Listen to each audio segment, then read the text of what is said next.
The Iliad, Chapter 1. This is on page 128 of your textbook. Agamemnon insults the priest of Apollo, causing Apollo to punish the Greeks. In order to correct the situation, Agamemnon must give up his prize of honor. Achilles and Agamemnon argue, and as a result, Agamemnon takes Achilles' prize of honor. Achilles, in turn, retaliates by withdrawing from battle. Sing, goddess of the time when wide-ruling Agamemnon and godlike Achilles parted in anger. The wrath of Achilles brought numerous troubles upon the long-haired Greeks, and sent down to Hades the shades of many brave warriors, while dogs and birds feasted upon their dead flesh. Who set Agamemnon and Achilles against each other? Apollo, god of the silver bow, caused the argument when Agamemnon dishonored Apollo's priest. Agamemnon had been awarded the priest's daughter, Chryseis, as a prize of honor, but soon the priest arrived with a rich ransom. He spoke to Agamemnon, his brother Menelaus, and all the other Greeks. May the Olympian gods permit you to destroy Troy, Priam's great city, and return safely to your homes, if you will accept my ransom and free my daughter. Do this out of reverence for the sons of Zeus, far-shooting Apollo. All of the Greeks agreed to honor the priest of Apollo, except for Agamemnon, whose heart beat with resentment. The wide-ruling king warned the priest, "Do not let me find you by our hollow ships, old man, or even Apollo will not be able to protect you. I refuse to free your daughter. Instead, Chryseis will grow old in my house in Argos, far from you and her country. There she will weave on the loom and serve me. Go peacefully now, without arousing my anger." Agamemnon's words put fear into the priest's heart. Silently he walked some distance along the shore of the salt sea. Then he prayed to Apollo, "Hear me, god of the silver bow. If I have ever displeased you, or if I have ever pleased you, let your arrows repay the Greeks for my sorrow." So he prayed, and Apollo heard him. Down from the peaks of Mount Olympus, the far shooter came like night, with anger in his heart and his bow and arrows upon his shoulders.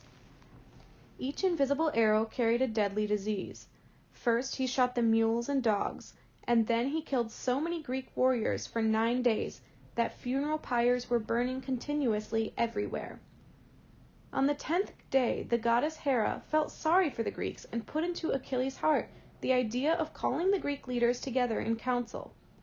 When everyone had assembled, godlike Achilles took the speaker's staff into his hands and said, "Agamemnon, son of Atreus, we are now being destroyed by plague as well as by war. Let us ask some priest or prophet to tell us why Apollo is so angry with us. Perhaps if we appease him with a sacrifice of lambs and goats, he will end the plague." When Achilles had finished speaking, the prophet Calchas, to whom Apollo had given knowledge of the past and the future, rose and took the speaker's staff. "Achilles, dear to Zeus," he began, "I will speak out if you will promise to defend me against the anger of the one who rules over all the Greeks." To this Achilles replied, "Be brave, Calchas, and reveal what you know. I swear by Apollo, the dear son of Zeus, whose gift you possess, that as long as I live and see, no man will harm you, not even if you fear Agamemnon himself, who states that he is by far the greatest of the Greeks." Then Calchas revealed, "The far shooter is punishing us because Agamemnon has dishonored his priest by not accepting his ransom and returning his daughter. Now Apollo will not remove the plague until we have returned Chryseis freely, without accepting any gifts in return." Agamemnon rose angrily. With rage in his heart and fire in his eyes, he grabbed the speaker's staff and exclaimed, "You prophet of evil! You never reveal any good thing. Why must you blame me for Apollo's anger just because I want to keep Chryseis in my own house? I prefer her to my wife, Clytemnestra, and Chryseis is certainly Clytemnestra's equal in beauty, intelligence, and skill with handiwork. Yet even though I love her," Agamemnon continued, "if it is necessary, I will return Chryseis to her father. I prefer to see the Greeks safe rather than dead. Just give me another prize, so that I am not the only noble Greek without this symbol of my rank and honor, for it is not appropriate for a person of my stature to have his prize of honor taken from him." Achilles then took up the staff and answered him, "Great son of Atreus, most greedy of all men, how can the great-hearted Greeks give you a prize of honor? We have already distributed everything of value from the cities we have raided, and it is improper to take back what we have given. However, if you give up Chryseis, we will give you prizes worth 3 or 4 times her value when Zeus lets us sack well-defended Troy." Agamemnon replied, "Brave you are, Achilles, but do not try to deceive me. Do you think that you can keep your own prize of honor while making me return mine? No. If the great-hearted Greeks give me another prize that pleases me, I will accept it. Otherwise, I will seize a prize of honor from you, or from Ajax, or from Odysseus, by force. However, I will deal with this later. Now let us return fair Chryseis and make suitable sacrifices to Apollo, the archer god." Then Achilles, his eyes glaring, exclaimed, "Oh, you shameless, cunning man! How is any Greek willing to obey you? I did not come here because the Trojans had injured me. They've never bothered my pigs or horses or my fields of grain. For great distance separates the rich soil of Phthia from Troy, shadowy mountains and the salt sea. Rather it was for you, shameless one, dog-face, for you and for your brother Menelaus, that we came to wreak vengeance on the Trojans. Yet now," Achilles continued, "you threaten to take away my prize of honor, which I earned and which the Greeks gave to me.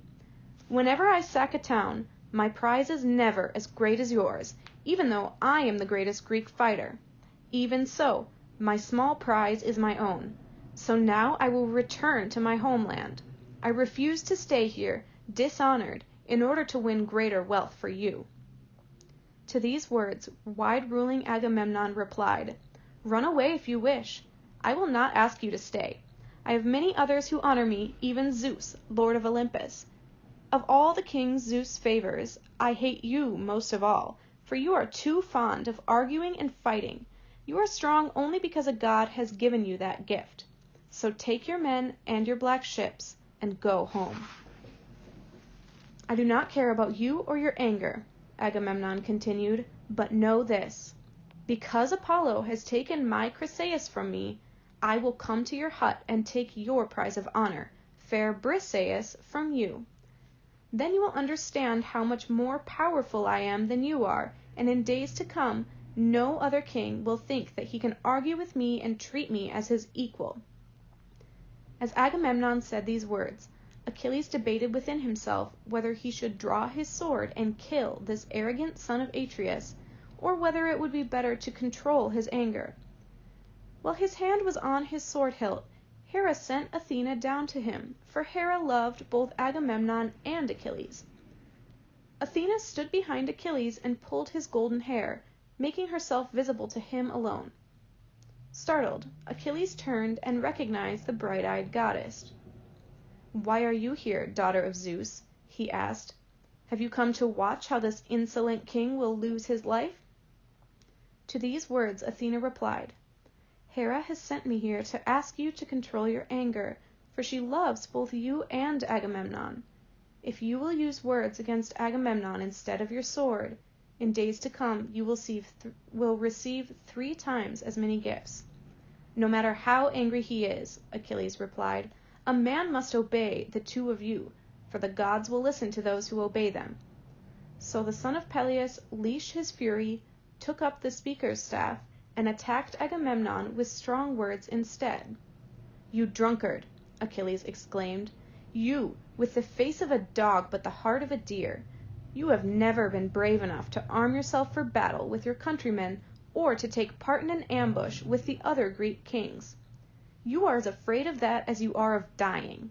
Instead, you much prefer to seize for yourself the prize of any Greek who disagrees with you. You must rule over mice, not men. Otherwise, you would not think that you could treat other people in this way."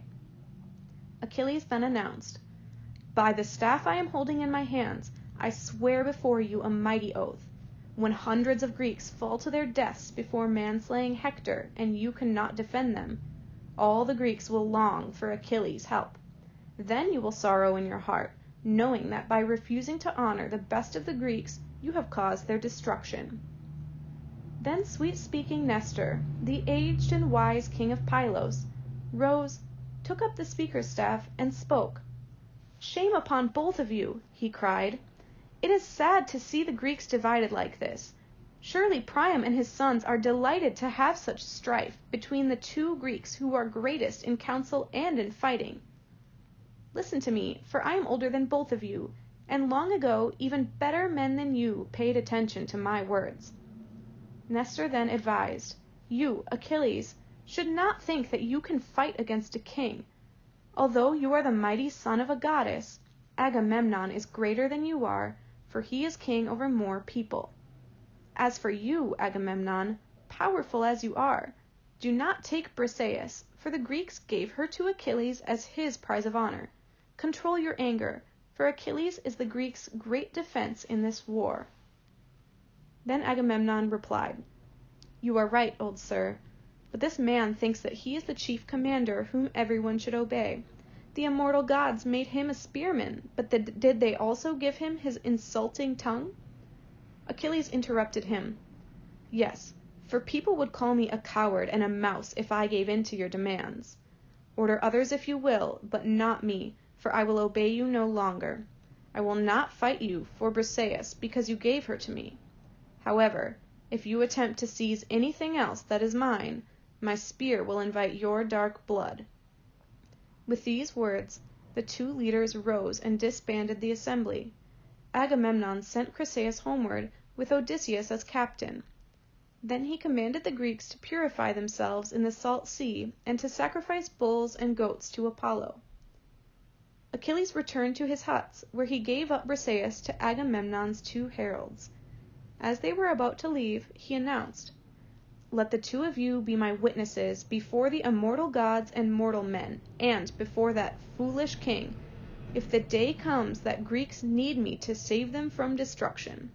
For the wide-ruling son of Atreus does not have the sense to look ahead and see the consequences of his actions."